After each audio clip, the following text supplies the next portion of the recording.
Private engineering mafia. KCR హయాంలో engineering college సౌకర్యాలపై vigilance commission నివేదిక ఇచ్చింది. వివరాలు బయటకు రానివని మేనేజ్మెంట్ వర్గాలు. తూతు మంత్రంగా ఫ్యాక్ట్ ఫైటింగ్ కమిటీ తనిఖీలు చేసినారు. అనుమతుల సమయంలో కోట్ల రూపాయల చేతులు మారుతున్నాయని విద్యార్థి సంఘాలు ఆరోపిస్తూ ఉన్నాయి. నకిలీ స్టాఫ్, ప్రొఫెసర్లతో అప్రూవల్స్ తెచ్చుకున్నటువంటి కాలేజీలు, టీచింగ్ సిబ్బందికి సరిగ్గా జీతాలు ఇవ్వని కొన్ని కాలేజీలు. జీతాలు కావాలంటే ప్రభుత్వానికి వ్యతిరేకంగా ఆందోళన చేయాలని స్టాఫ్పై ఒత్తిడి తెస్తున్నట. ఫీజు రియంబర్స్మెంట్ కోసం ప్రభుత్వాన్ని బ్లాక్మెయిల్ చేస్తున్నారంటూ విద్యార్థి సంఘాలు ఆరోపిస్తూ ఉన్నాయి. విజిలెన్స్ కమిషన్ నివేదిక బయట పెట్టాలని డిమాండ్ చేస్తున్నారు. చూసుకోయిగా ప్రైవేట్ ఇంజనీరింగ్ కాలేజీలో మాఫియా. ఎందుకంటే మాఫియా ఇష్టం వచ్చినట్టుగా ఫీజులు ఇవ్వడం. 10 లక్షలు ఇస్తావా, 20 లక్షలు ఇస్తావా, ఇట్లా ఫీజులు మారిపోతూ ఉన్నాయి లెక్కలు. ఇట్లా ఫీజులు ఇష్టం వచ్చినట్టుగా వసూలు చేసేసి పేదవాటిని అడ్డు విరుస్తూ ఉన్నాయి ఇక్కడ ఇంజనీరింగ్ కాలేజీలు. ఇక్కడ ప్రైవేట్ హాస్పిటల్ ఇక అదే కథ. మళ్ళీ ఆరోగ్యశ్రీ సేవలు నిలిపేస్తారట ప్రభుత్వం. మరి ఆరోగ్యశ్రీ ఎవరు తీసుకుంటారు? ఆరోగ్యశ్రీ సేవలు ఎవరు పొందుతారు అంటే పేదలు పొందుతారు. పేదలకు సంబంధించినటువంటి అంశాల్లో చిన్న విషయం అది. 1400 కోట్లు అంటే 1000 కోట్ల రూపాయలు పెట్టి ప్రాజెక్టులు కట్టి రకరకాలుగా ఇది చేస్తారు కదా, లక్షల కోట్లు పెట్టి. మరి వీటికి సంబంధించి వీళ్ళు రిలీజ్ చేస్తే ఇక్కడ విద్యార్థులు బాధపడరు, ఇక్కడ పేద ప్రజలు బాధపడరు.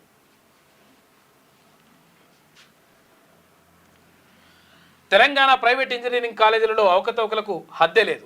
ప్రైవేట్ ఇంజనీరింగ్ కాలేజీల యాజమాన్యాలు కుమ్మక్కై ఒక మాఫియాలాగా వ్యవహరిస్తున్నాయి. వారే రాజకీయాలను, ప్రభుత్వాలను కూడా శాసించే పరిస్థితి వచ్చింది. కేసీఆర్ హయాంలో ఇక ఇంజనీరింగ్ కాలేజీలలో విద్యార్థులకు కల్పిస్తున్న సౌకర్యాలపై విజిలెన్స్ కమిషన్ నివేదిక వచ్చింది. కానీ తమకున్న పలుకుబడితో ప్రైవేట్ ఇంజనీరింగ్ కాలేజీ యాజమాన్యాలు ఈ నివేదిక వివరాలను బయటకు రాకుండా మేనేజ్ చేశాయి. దీన్ని బట్టి వీళ్ళ ప్రాబల్యం ఎంతో అర్థమవుతుంది. చూసుకో, ఎవరినంటే వాళ్ళని మేనేజ్ చేసి పడేస్తారట వీళ్ళు.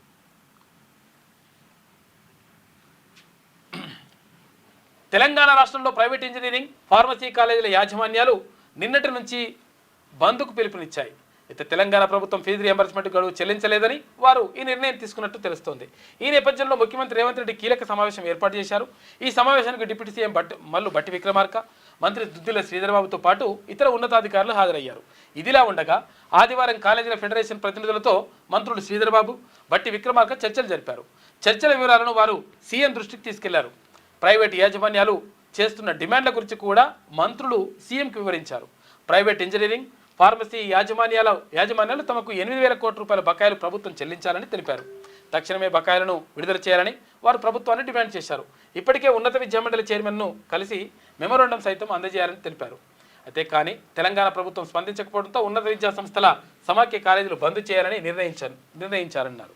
అయితే అర్ధాంతరంగా కాలేజీలు బంద్ చేయడం వల్ల విద్యార్థుల భవిష్యత్తు నాశనం అవుతుందంటూ తల్లిదండ్రులు, మేధావులు ఆవేదన వ్యక్తం చేశారు. ఏదేమైనప్పటికీ పంచాయతీలకు వచ్చినాయి కానీ మొత్తం అన్నీ ఆగమాగం చేస్తున్నారు. మొత్తం మాఫియా ఇష్టం వచ్చినట్టుగా ఫీజులు పెంచుకోవడానికి ఓకే చేసిండు అక్కడ ఉన్నత విద్యామండలి చైర్మన్. అంతా మనం పంచుకుందాం అనే కాడికి వచ్చింది లెక్క. మీ వ్యాపారం అభివృద్ధి కావాలని కోరుకుంటున్నారా? అయితే వెంటనే క్యూనస్ని సంప్రదించండి. Schools, colleges, banks, shops, office promotions, land promotions, political promotions, restaurant promotions, hospital promotions, పుట్టినరోజు వేడుకలు, శుభకార్యాలు, వ్యాపారాలు ఏవైనా, సందర్భం ఏదైనా ఇప్పుడే క్యూనస్ ద్వారా తెలియజేయండి. మీ వ్యాపారాన్ని అభివృద్ధి చేసుకోండి.